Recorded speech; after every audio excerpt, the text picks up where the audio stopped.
할렐루야. 네, 주님의 이름으로 사랑하고 축복합니다.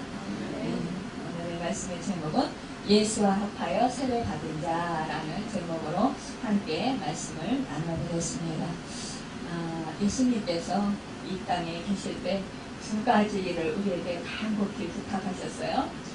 이 첫 번째는 온 천하에 다니면서 복음을 증거하고 믿는 자에게 세례를 베풀라 하신 것이고요. 두 번째는 우리 주님께서 다시 오실 때까지 그 십자가에서 흘린 주님의 살과 피를 기념하는 떡과 잔을 기념하여 행하라고 말씀하셨습니다. 이것이 바로 우리 교회의 세례식과 성찬식을 가장 귀한 예식으로 여기게끔 한 그런 계기가 되었습니다. 우리 주님의 이러한 그런 부탁에 따라서 우리 교회들은 다 함께 이 성례전을 거행합니다. 오늘 우리가 또한 참으로 뜻깊은 날을 맞이하고 있습니다. 너무나도 감사하게 우리 이제 그 개척하게 할 때에 그때에 우리 성도님들 정말로 이제 청년들이었었는데 그 결혼해서 또 이렇게 아기를 낳고 또 아기가 벌써 이제 또 세 번째 이제 우리 유아 세례를 받게 됩니다. 참으로 하나님께 영광이고 우리에게는 한없는 은혜와 축복입니다. 또한 우리 하나님께서 참 우리 성도님들을 사랑하시고 또 이제 태중에 또 이제 그 아기를 가지고 있는 또 이제 성도님도 계시고 우리 결혼한 또 순서대로 하나님께서 짝을 주시고 순서대로 또 아이를 또 갖게 하시고 얼마나 큰 축복인지 몰라요. 참으로 우리 교회가 복을 많이 받았습니다. 그래서 너무나 기쁘고 감사해요. 감격스러워요. 참 우리 청년들이었었는데 이렇게 또 하나님이 짝을 주시고 교회 안에서 또 짝을 주시고 또 귀한 생명들을 주셔서 건강하게 잘 자라고 예쁜 모습으로 성장하는 모습 이런 모습을 보면서 우리 호산나 교회가 참 하나님의 은총과 축복을 많이 받은 교회구나 그러면서 참 감사하고 기쁩니다. 우리는 참으로 여러 가지 우리 삶 속을 되돌아볼 때 우리의 인생을 여정을 되돌아볼 때 지금 내가 이 자리에 있는 것 이것은 다 하나님의 은혜였고 하나님의 돌보심이었고 하나님의 축복이었던 것을 우리가 생각할 수 있습니다. 우리가 인생을 살아가면서 참으로 좋은 때도 있었고 또 슬플 때도 있었고 또 내 뜻대로 내 마음대로 참 내 생각대로 일이 안 되어서 또 실망할 때도 있었습니다. 또 좌절할 때도 있었어요. 그러나 그 모든 것을 합력해서 선을 이루어주시는 하나님 그 하나님 은혜를 생각하면 우리가 참으로 감사할 수밖에 없고요. 영광 돌리고 찬양 돌릴 수밖에 없습니다.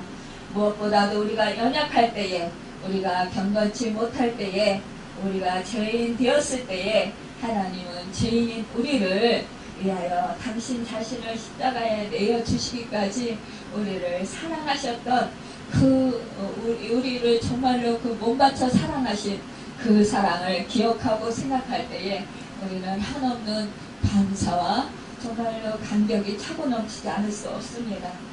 우리가 아직 죄인 되었을 때에 그리스도께서 우리를 위해서 십자가에 죽으심으로 하나님께서 우리에게 대한 자기의 사랑을 확증하셨다고 하셨습니다.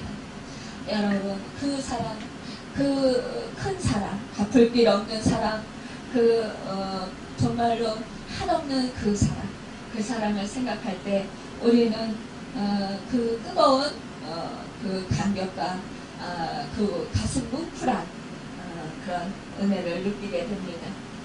여러분 우리가 오늘 또 이렇게 유아 세례를 또 베풀게 됨으로 인하여서 또 우리 하나님의 은혜를 또 그 신앙 고백을 하며 나를 구원해 주신 그 은혜 감사한 은혜에 또 감사하고 또 우리가 무엇보다도 나를 사랑하신 그 사랑 한없는 사랑 정말로 몸버려 피 흘려 죽으시기까지 사랑하신 그 사랑 갚을 길 없는 그 사랑에 감격하는 그 은혜가 있게 하심을 참으로 우리가 감사하지 않을 수 없습니다. 우리가 이 세례의식이라고 하는 것은 반드시 신앙 고백이 필요하고 신앙 고백을 한 자만 세례의식에 참여할 수 있습니다. 이 신앙 고백이란 예수 그리스도를 구주로 고백하는 것입니다. 내 삶의 주인으로 모시는 것을 말합니다. 아울러 이러한 신앙 고백은 성삼위 하나님을 믿는 믿음의 고백이고 또 이에 대한 교회에서의 공적인 고백까지 포함되는 것입니다. 사실상 우리 교회 안에 우리 호산나 교회가 왜 호산나 교회입니까? 하나님 만세! 하나님께 영광 돌립니다. 여러분 속히 구원하소서. 이 뜻을 품고 있는 이 뜻을 가지고 있는 이 호산나, 호산나, 호산나, 다윗의 자손으로 오신 이시여, 영광의 왕, 존귀의 왕, 우리에게 생명의 주인 되시는 그 왕, 그 왕을 우리가 내 주인으로, 내 구주로 고백하는 것, 이것이야말로 우리가 가장 복된 것입니다. 날마다 호산나 호산나 외칠 때마다 주님이시여 영광의 왕이신 내 구주 왕이시여 만세 만세. 주여 우리는 이렇게 하나님을 찬양하며 주 예수 그리스도를 찬양하는 고백을 하게 하신 그 은혜가 또한 감사합니다. 여러분 참으로 우리의 신앙 고백 이것은 그리스도를 구주로 인식하고 공의하는 수준을 뛰어넘어서 거기에 나의 전생애를 정말로 그분에게 맡길 수 있는 그 진지함과 또한 내 마음 온 힘과 온 정성과 온 전인격적으로 또한 영과 진리로 여러분 그 주님을 믿고 주님을 의지하는 것입니다. 내 모든 인생의 가치관이 전환되는 것입니다. 그것이 바로 우리의 신앙 고백인 것입니다.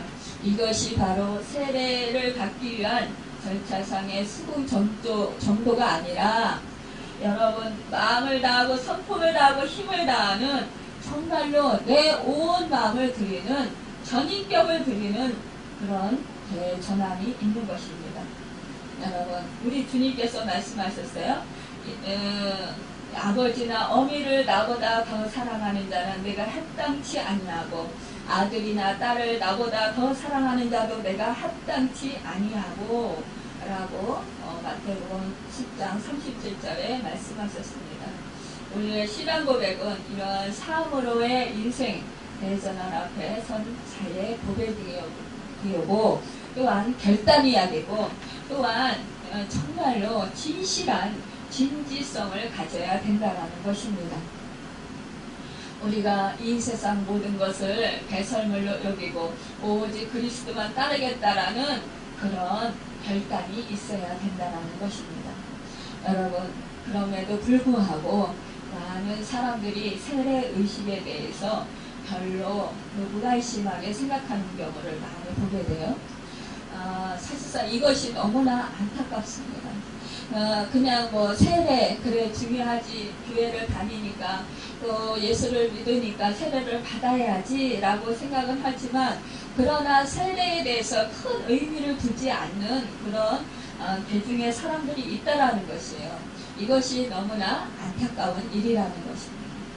여러분 세례, 침례라는 것은 우리가 나는 죽고 나는 이제 물속에 잠겨서 죽고 이제 예수 그리스도의 생명을 얻은 새 생명 가운데 살겠다라는 뜻이라는 것입니다. 여러분 그래서 우리는 바울의 누구든지 그리스도와 합하여 세례를 받는다는 그리스도도 옷 입었느니라 갈라서 3장 27절에 선포의 그 말씀을 기록할 수 있어야 되는 것입니다. 여러분 세례는 이제부터는 세상의 백성이 아니라 이제는 하나님의 나라 백성이라는 하나님의 약속이라는 거예요. 그러므로 세례를 받는 사람들은 자신의 세상적 욕망과 이기주의와 죄악 등에서 벗어나서 새로운 삶, 새로운 법에 복종하겠다라는 자신의 결단이 필요한 것입니다. 여러분 세례를 받았으면서도 이전의 생각, 행동에서 벗어나지 못한 많은 우리 또한 믿음의 사람들이 있습니다. 무의식적인 상태나 타의에 의한 것이 아니라 정말로 이러한 삶을 살아갈 때 너무나 안타깝다라는 것입니다. 여러분, 그러나 우리는 이 세대를 가볍게 생각하지 아니하고 우리는 정말로 너무나 귀중하고 소중하게 여기는 그런 마음을 가질 때 우리는 정말로 우리의 마음이 진실하게 된다는 것입니다. 세례는 예수 그리스도의 대속적 죽음과 부활을 믿고 고백하는 자가 회개함으로써 제사함의 은혜를 체험하고 이후로는 그리스도에게 헌납된 생명으로 순종하고 살 것을 서약하는 그런 삶의 전환. 그러니까 이제는 뭐예요? 옛사람은 죽고 새로운 피조물로 새 창조되었음을 의미하는 것입니다.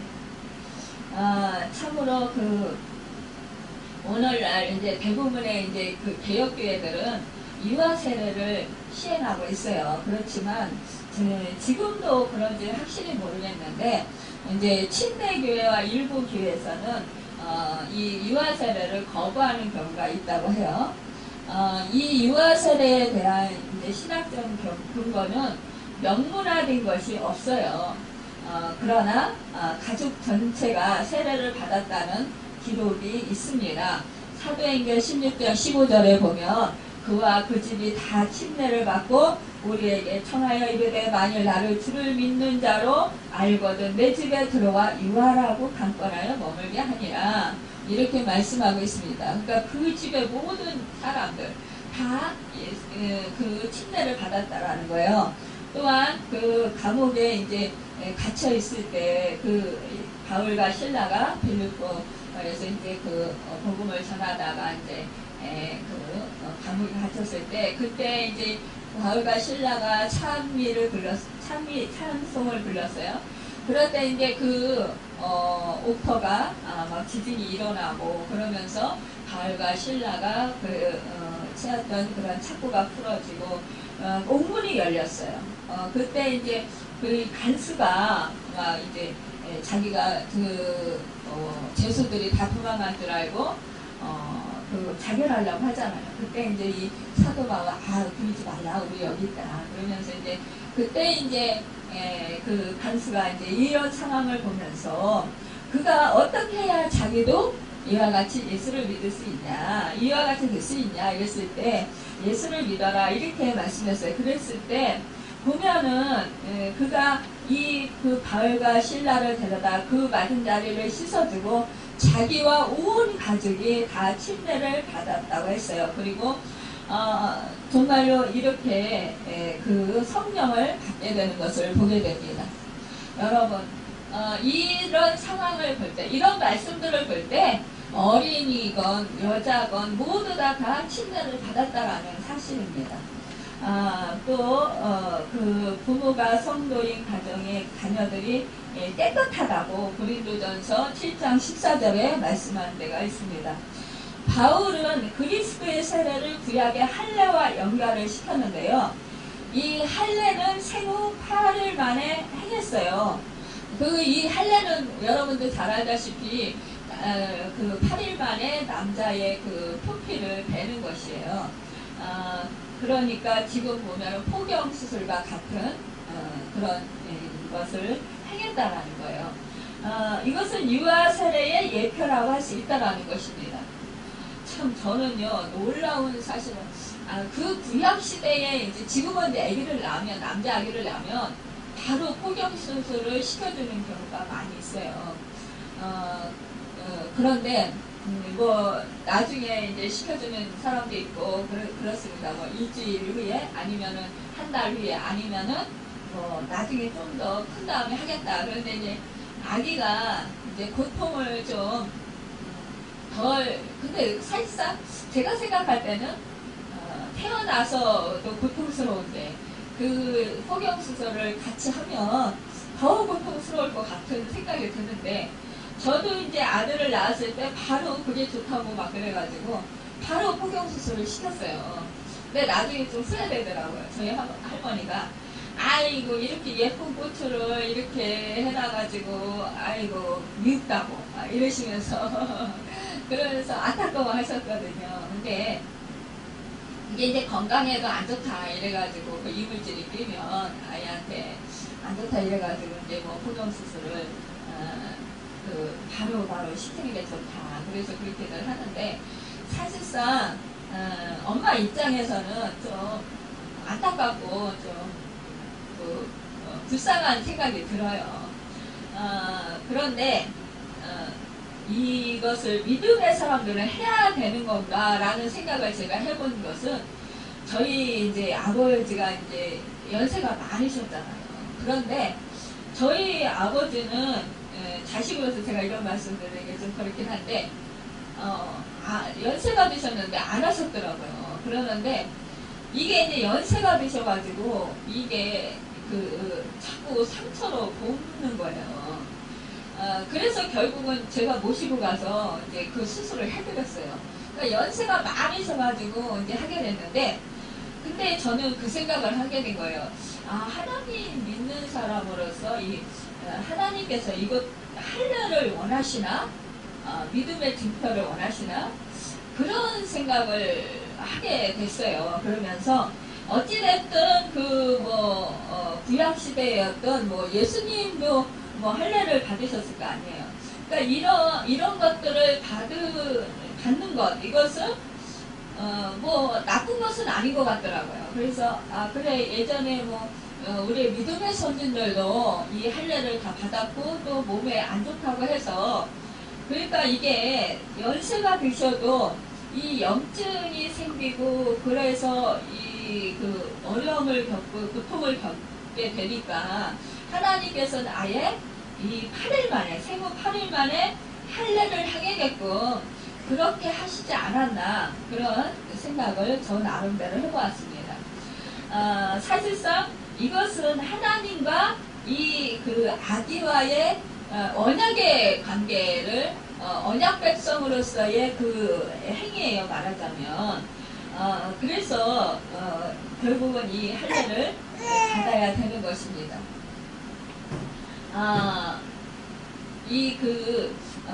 정말로 유아 세례, 그것은 결국은 이 예표라고 할례가 볼 수 있다라는 것입니다.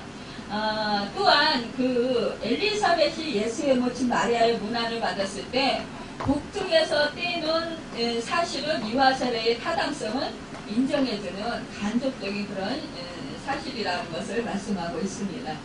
여러분, 유아 세례보다 신학적 근거는 세례가 인간의 회개나 신앙 고백의 행위에 의한 보답이 아니라 하나님의 구원에 대한 예정감, 또 그 선택의 언약의 근거에서 그를 부르시는 표로서 주어지는 것이라는 데 있다라는 거죠.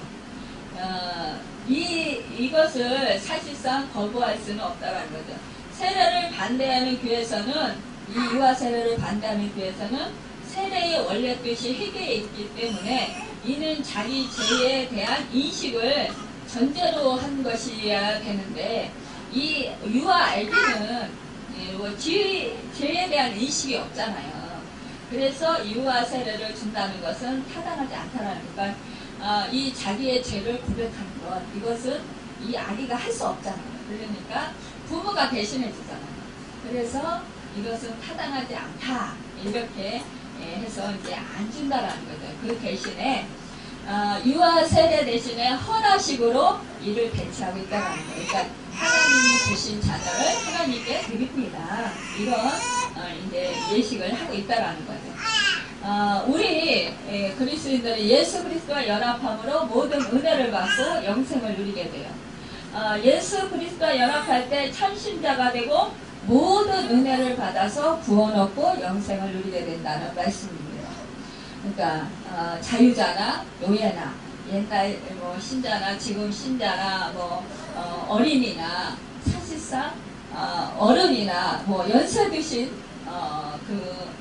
연세가 연로하신 분이라 할지라도 다 한 성령을 받아서 세례를 받고 한 성령을 마시고 정말 한 믿음, 하나님을 주님을 한 섞이며 한 몸의 한 성령으로 연합하고 한 자녀로 태어났고 한 가족으로 입적이 되어서 인침을 받고 변화받아 한 몸이 되었다라는 거예요. 이 세례라는 뜻은 하나 된다, 연합한다, 동화된다라는 뜻인데 이것은 예수님과 결혼한다 라는 것을 말씀하고 있습니다. 여러분, 예수 그리스도 합하여라는 헬라어 에이스로 이렇게 말씀하고 있는 거예요. 그러니까 이것은 속으로 또 혹은 안으로라는 의미를 가지고 있는데 연합한 자는 헬라어로 빌피도이라고 하여서 접붙인다 또는 그러니까 집합한다라는 뜻을 가지고 있어요. 그러니까 예수 그리스도의 속으로 들어가 그 안에 있게 된 것을 의미하는 거예요. 이 문제에 대해서 예수님께서 나는 포도나무요, 너희는 가지니 저가 내 안에 내가 저 안에 있으면 이 사람을 맨날이 나를 떠나서는 너희가 아무것도 할 수 없습니다. 이렇게 말씀했어요. 그러니까 주님 안에 있으면 주님의 그 포도나무에 가지로 잘 붙어 있으면 접붙임 받으면 가시를 많이 맺게 된다는 거예요. 그러니까 우리가 주님을 떠나면 우리는 생명을 얻을 수도 없고 우리는 뭐예요? 그냥 마른 막대기처럼 밖에 버려져서 뒹구는 말이 쓸모없는 그런 생명을 잃은 그냥 가지에 불과한 거예요. 마른 나무 가지. 그러나 예수 안에 있으면 예수 그리스도의 생명이 내 안에 있어서 내가 그 예수 그리스도의 생명으로 풍성히 얻게 되고 그 생명의 그 영양분을 공급받아서 은혜를 받아서 내가 잎이 피고 꽃이 피고 열매를 맺게 된다는 것입니다. 여러분, 우리가 예수 안에 있고 예수 그리스도가 우리 안에 있다는 것은 정말로 포도나무 원새와 포도나무 가지가 서로 합쳐 있는 것이라는 것이죠. 이와 같이 그리스도가 연합한 자라는 예수 그리스도의 접붙임을 받아 예수 그리스도에게 소속되어서 있는 것을 의미하는 것입니다. 여러분, 참으로 이 세례는 그러니까 죄의 용서를 받은 증거예요.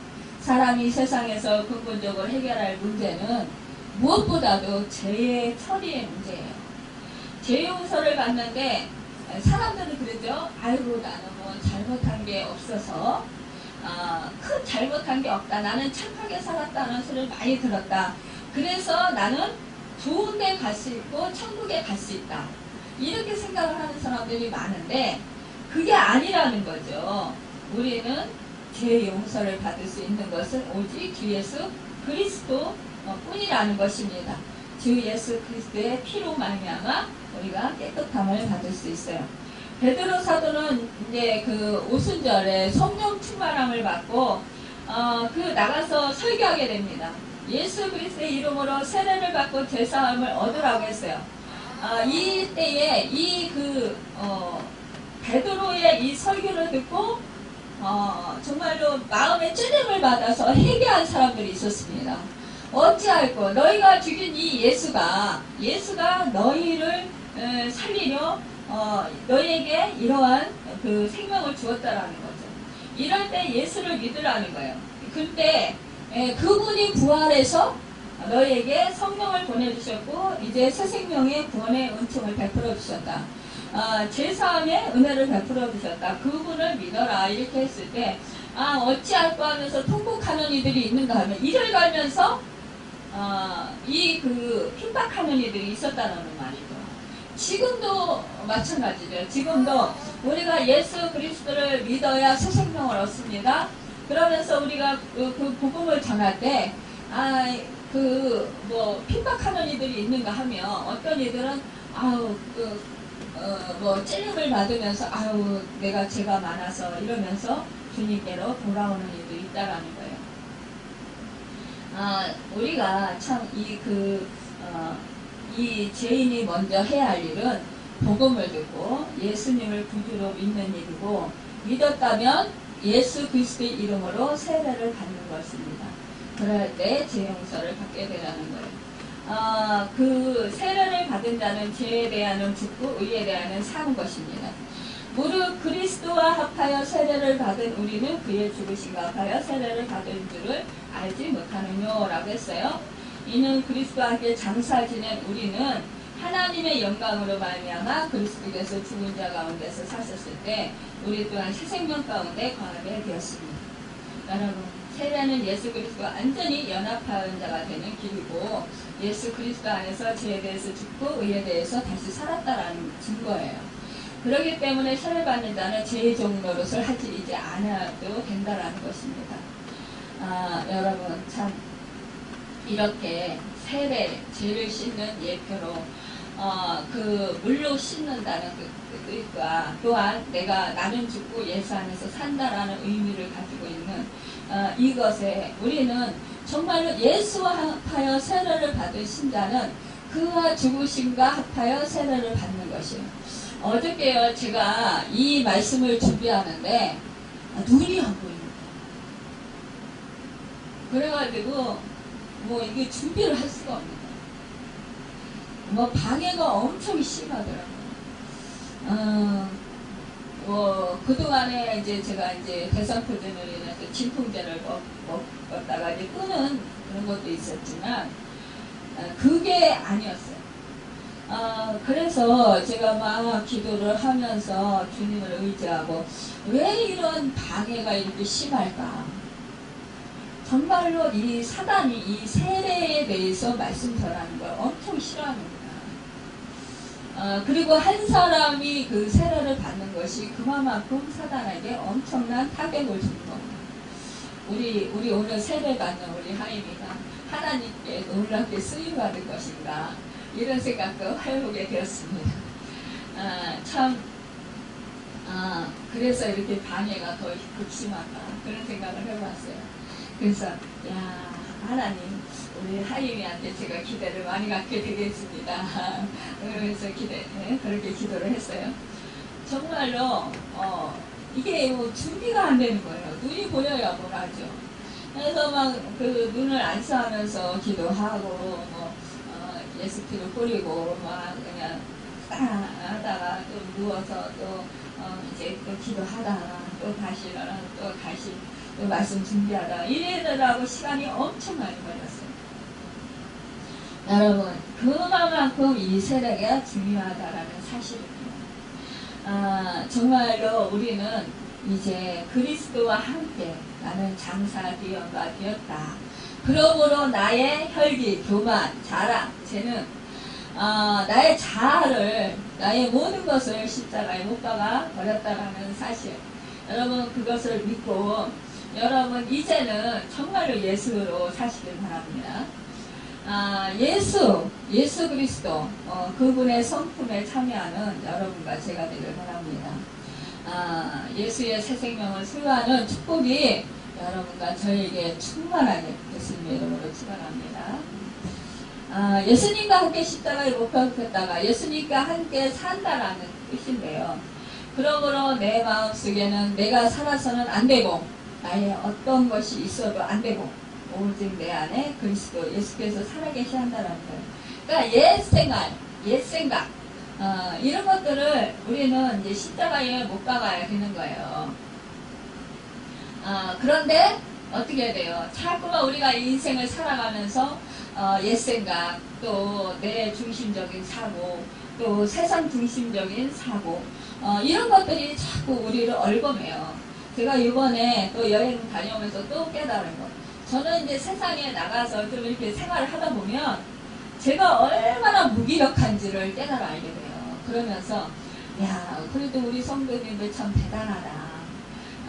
저는 맨날 말씀 들고 맨날 기도하고 맨날 뭐 이렇게 그 하나님 안에서 은혜 안에서 살고 있는데 어떻게 보면 저는 세상에 나가서 보면 너무 모르는 게 너무 많은 거예요. 너무 그 세상과 이렇게 결별된 그런 생활을 한 것 같죠. 말하자면 그런 거를 제가 느껴요.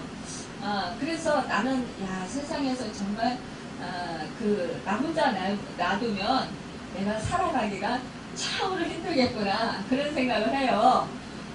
이렇게 말씀을 전할 때는 우리가 이 교회 안에서는 하나님의 방식, 그러니까 주님을 의지하고 주님의 생명 가운데 살고 주님의 말씀으로 사는 거 쉬워요. 근데 세상에 나가서 살려면 얼마나 거슬리는 일이 많냐고요. 나가기만 하면 정말로 우리가 말씀대로 살지 못하게 또 우리가 믿음을 무너뜨리는 그런 일들이 너무나 비일비재하게 많은 거예요. 그런데 우리가 정말로 믿음을 택하고 말씀을 택한다라는 것, 이것은 너무너무 정말 내가 죽지 아니하면 안 되는 거예요. 내가 죽을 각오가 안 되면 안 되는 거예요. 저는 그걸 느껴요. 내가 죽을 각오가 안 되면 이 세상에서 살아가기가 힘들구나. 그런데 내가 죽겠다고 결단을 하면 정말로 그 주님의 은혜를 너무나 많이 누릴 수 있다라는 것입니다. 그래서 우리는 사실상 말씀대로 실천 못합니다. 내가 죽을까봐, 내가 잘못될까봐, 내가 실패할까봐, 내가 사람들에게 우습게 보일까봐, 내가 어리석어서 정말로 사람들한테 조롱거리가 될까봐. 그런데요, 사실상 실패해도 좋습니다. 여러분, 우리가 또한 낙오된 생활을 해도 그것도 사실상 우리가 주님을 생각하면 개의치 않을 수 있어요. 그런데 나 자신을 생각하면 우리가 그리 할 수 없다라는 것입니다. 그러면서 제가 그런 기도를 했어요. 주님, 저는 그 우물안 개구리인 것 같아요. 제가 이제 가끔가다 그런 기도를 가끔 해요. 제가 주님, 저는요 마치 집안에서만 큰 소리 치는 사람 같아요. 밖에 나가면 너무 연약해요. 그러면서 이제 제가 이제 기도를 하면서 나는 하나님의 자녀고 하나님의 종인데 왜 제가 이렇게 기도 많이 하고 제가 말씀 많이 보고 말씀대로 살려고 애쓰고 힘쓰고 이러는데 세상에 나가면 제가 왜 이렇게 어리석고 이렇게 무능해질까요? 다른 분들은 기도 그렇게 안 하고 말씀 그렇게 많이 안 보고 이렇게 해도 세상 잘 살아가잖아요. 근데 왜 저는 왜 그럴까요? 그러면서 이제 제가 기도를 했어요. 하면서 야, 하나님, 제가요 어떻게 이렇게 하면서 우리 성도님들한테 이러한 말씀대로 사십시오 이러면서 어떻게 선포를 하겠습니까? 제가 그러면서 이제 그 기도를 했어요. 그러니까 우리 성도님들 보고 제가 무능한 세상 살아가는 사람들이 되라고 그렇게 권면하는 것밖에 안 됩니다. 라고 이렇게 말씀을 드렸어요. 여러분, 근데요, 사실상 무능한 것 같고 어리석은 것 같고 그런데 결정적일 때 하나님은 승리케 하신다는 사실. 여러분, 우리는 사실상 세상과 정반대의 삶을 살아갈 수밖에 없어요. 세상에서는 치열하게 내 것을 쟁취해야 되고 정말 내 거 빼앗기면 안 되고 남의 것도 내가 뺏어서 내 것으로 만들어야 되고 정말 치열한 경쟁사입니다. 정말 아프고 그리고 아주 그냥 굉장히 뭐라 그럴까요? 좀 사람과 사람을 대하면서도 굉장히 마음에 큰 어려움들이 있습니다. 그런데 우리 말씀에서 보면은 다 주라고 그러고 또 양보하라고 그러고 말씀에서 보면은 그렇게 말씀하시잖아요. 그러면 결국은 우리가 쓰러지고 낭패당하고 그럴 것 같지만 그것은 순간의 문제고요. 우리 주님은 우리를 놀랍게 축복해 주신다는 사실입니다. 우리는 그래서 어찌됐든 간에 세상에서는 실패할지라도 우리는 영원한 생명을 늘 지켜야 된다는 거예요.